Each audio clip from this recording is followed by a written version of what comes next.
You're sitting at the edge of camp. The fire is low. Most of the group is asleep or close to it. And then you hear something that doesn't belong. Not an animal, a footstep, wrong in rhythm, wrong in weight. You look up, and there at the tree line, half lit by the last of the firelight, is a person you have never seen before. Not one of yours. Not a face you know. A stranger. Every hair on your arms is standing up right now, and you haven't even decided to be afraid yet. Your body got there first. Here's the question nobody really asks about this moment. Not what did ancient humans do about food or fire or shelter. Those questions get answered 1,000 times over. The question that gets skipped is this one. What actually happened physically and socially in the first few seconds after an unknown person showed up? Because the answer is stranger, more complicated, and honestly more hopeful than the story you've probably absorbed from 100 documentaries and movies. Let's start with the assumption almost everyone carries around without examining it. The assumption goes like this. Ancient humans were tribal in the most brutal sense. Any outsider was a threat. Any stranger got killed, chased off, or at best treated with total hostility.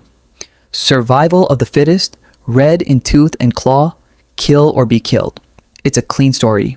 It fits the caveman-with-a-club image we've all absorbed since childhood. It shows up in movies, in video games, in the casual way. People say, that's just tribalism, it's in our DNA, as though the science settled that a long time ago in one direction. It's also mostly wrong.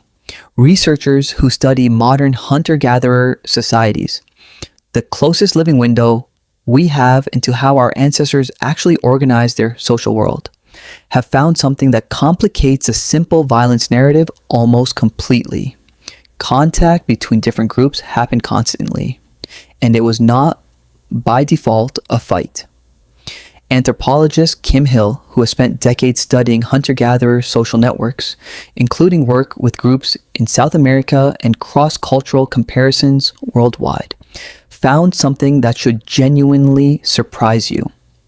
Across the hunter-gatherer societies his team studied, a huge percentage of the people someone might interact with over a lifetime, sometimes close to a third of their entire social network, were not blood relatives at all. They were people from other groups, strangers at some point who became something else. That number doesn't fit the pure hostility model. You don't end up with a third of your social world made of former outsiders if the standard response to an outsider is a spear to the chest. You end up with that number only if, over and over again, across generations, groups found ways to fold unfamiliar people into their lives instead of simply repelling them.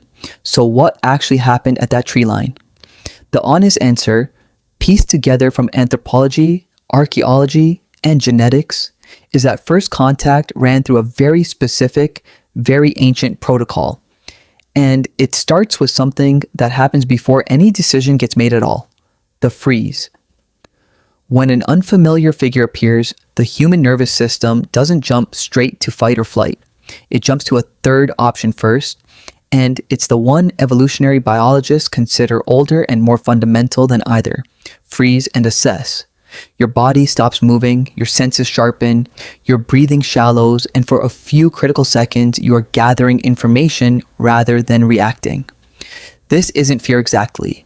It's a data collection state, and it happens automatically, faster than conscious thought, because groups that pause to gather information before committing to fight or flight made fewer catastrophic mistakes than groups that didn't. A group that fought first and asked questions later burned through allies, mates, and trading partners at a rate that a more cautious, information-gathering group simply didn't. That freeze response is still fully installed in you. It's why you go quiet and alert for a second when someone unexpected steps into an elevator with you, or when a car pulls up slowly behind you on an empty street.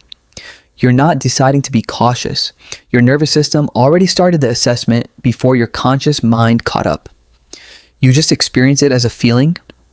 Your ancestors experienced it as a survival mechanism, doing exactly what it was built to do. After the freeze comes a signal. And this is where it gets interesting because the evidence suggests ancient encounters between strangers were heavily ritualized, not chaotic. Researchers studying contact rituals among groups like the Hadza of Tanzania and the Ju Huanzi of the Kalahari have documented that meetings between unfamiliar groups followed recognizable patterns. Controlled approach, visible hands, specific vocalizations or postures signaling non-hostile intent, and crucially, information's exchange, as close to the first order of business as possible. Nobody in these accounts just walks straight into a camp. There's a distance maintained, a pause, an announcement of presence, often from a visible position where the approaching party can be seen clearly before they get close enough to be a physical risk. It is, in effect, a slow motion negotiation happening before either side has said a single word. That last part matters enormously. Because a stranger wasn't just a potential threat, a stranger was also, almost immediately, a potential source of information nobody else in your group had. Where the game had moved, where the water had dried up, what the weather had done 2 valleys over, whether another group nearby was dangerous or friendly, or starving or thriving. In a world with no writing, no maps, and no way to check conditions beyond what you could see with your own eyes, a stranger arriving at your camp was, among other things, walking data. Ignoring that resource out of pure hostility would have been its own kind of survival mistake, and the groups that treated every stranger as pure threat and nothing else were, in a very real sense, choosing to stay ignorant on purpose. There's a version of this documented directly in the archaeological and ethnographic record that makes the point vividly. Researchers studying intergroup contact among hunter-gatherers have found that meetings between different bands often functioned as informal information exchanges, covering territory far beyond what either group could have covered on its own. Essentially, a distributed, informal, foot-powered internet, centuries and millennia before anyone would think to call it that. The most useful person to encounter wasn't necessarily the strongest. It was often the one who had walked the farthest and seen the most. Here's where the story gets genuinely strange and where it stops being just about behavior and starts being written into your actual DNA.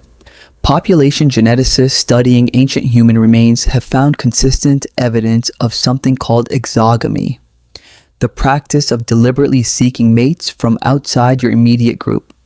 Studies of ancient DNA from sites across Europe, including analysis examining genomes from sites over 30,000 years old, found something that shouldn't be possible if hostility toward outsiders was absolute.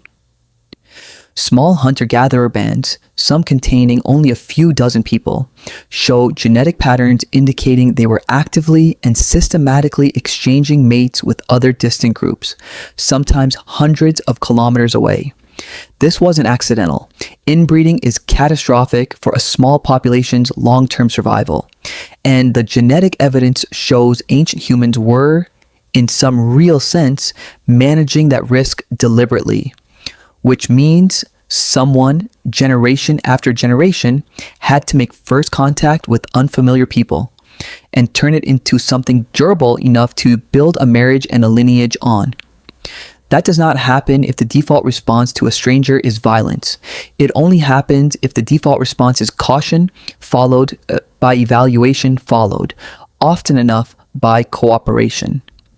There's a harder truth sitting right next to this one though, and a good account of this topic has to include it. The freeze and assess system isn't purely rational. It runs on quick pattern matching, and quick pattern matching is not the same thing as accurate judgment. Researchers who study intergroup psychology, including decades of work on what's sometimes called in-group and out-group bias, have found that the human brain forms snap categorizations of one of us versus not one of us, astonishingly fast, based on cues as shallow as clothing, accent, or unfamiliar facial features. Studies using brain imaging have shown measurable differences in how quickly and how strongly certain brain regions activate when people view faces categorized, even briefly and superficially, as an out-group member versus an in-group member. Some of that activation happens in well under a second, faster than you could ever consciously choose it. That system evolved for a specific and narrow reason. A small hunter-gatherer band genuinely could not verify a stranger's intentions instantly, and a wrong guess in either direction carried real cost. Too suspicious, and you miss out on trade, information, and mates. Too trusting, and you expose your group to a raid or a resource threat you never saw coming. So the brain built a fast, rough sorting mechanism to manage that uncertainty under pressure. It is not a considered moral judgment about who deserves trust. It's an ancient shortcut, evolved for small-scale, face-to-face, high-stakes encounters. And it did not get an update when the world changed around it, which is exactly why it misfires constantly now.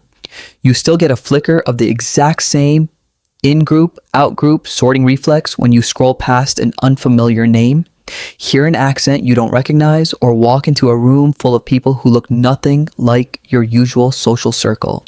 The reflex that once helped a small band manage genuine physical risk at the edge of a fire now fires in situations with none of that risk attached, because the hardware is ancient and the modern world delivers it thousands of strangers a day instead of a handful in a lifetime.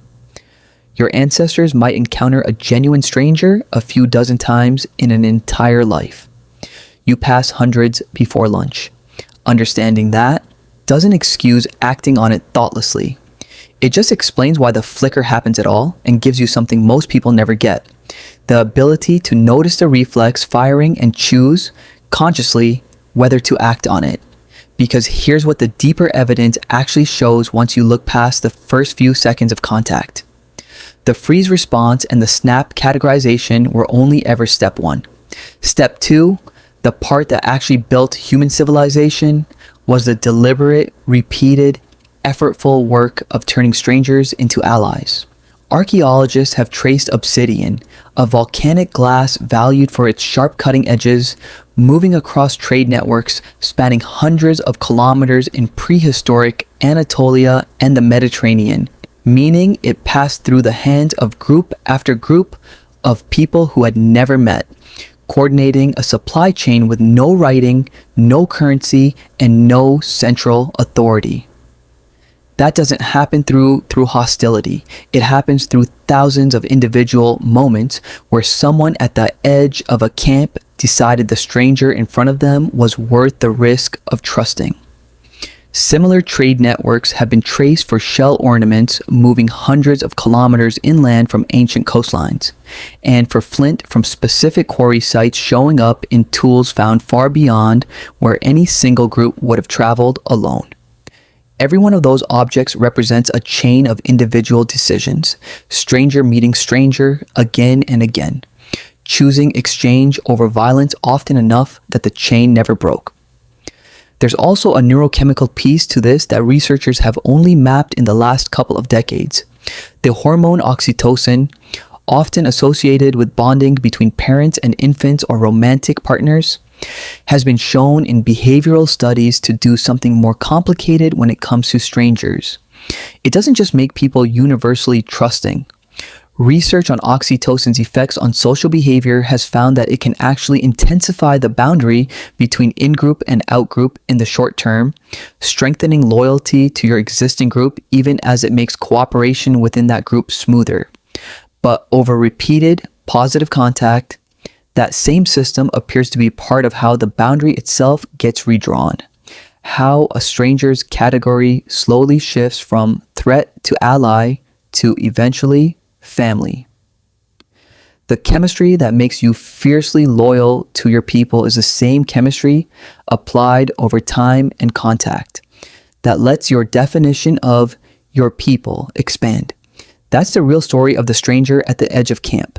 Not a binary of kill or ignore, a process, freeze, assess, signal, exchange information, evaluate risk against benefit, and then If the signals were good, begin the long, slow work of turning an unknown person into a known one. Ancient humans who were good at that process, who could correctly read a stranger's signals, manage the risk, and successfully convert outsiders into trading partners, in-laws, and allies, had access to a wider gene pool, better information networks, and more resources during hard seasons than groups who stayed rigidly closed off. The evidence suggests that openness, calibrated and cautious, but real openness, was not a weakness ancient humans tolerated despite the risks. It was a strategy that paid off often enough to get built permanently into how humans process new people, sitting right alongside the caution that gets so much more attention. It's worth pausing on how differently this plays out depending on what a group actually had to gain. Groups living in resource-scarce environments where a bad season could mean starvation appear from the ethnographic record to have placed enormous value on maintaining wide, distant social networks, specifically as insurance. If your own territory failed you, you needed somewhere else to go and someone else willing to take you in. That only works if you've spent years, sometimes decades, treating strangers well enough, often enough, that a debt of trust has quietly built up on both sides before you ever need to call on it. The stranger at the tree line wasn't just a risk to be managed. In a bad year, they might be the reason your entire group survived. So the next time you feel that flicker, that half second of wariness when an unfamiliar person sits down next to you, speaks with an accent you don't recognize, or shows up somewhere you didn't expect them, you're not being irrational and you're not being small-minded either. You're running a genuinely ancient assessment protocol, the same one that once decided whether a figure at the tree line was a threat, a trading partner, or eventually a grandparent to your descendants. The freeze is real, the caution is real, and so is the deeper, quieter fact underneath it. Your ancestors survived and spread across the planet, not because they treated every stranger as an enemy, but because often enough they didn't. The figure at the edge of the fire that night might have stayed a stranger forever, or they might have sat down, shared what they knew about where the herds had gone, and walked away the next morning as something else entirely. Multiply that moment by tens of thousands of years and countless campfires, and you get exactly what you'd expect. A species built quietly and carefully out of strangers who decided to stop being strangers.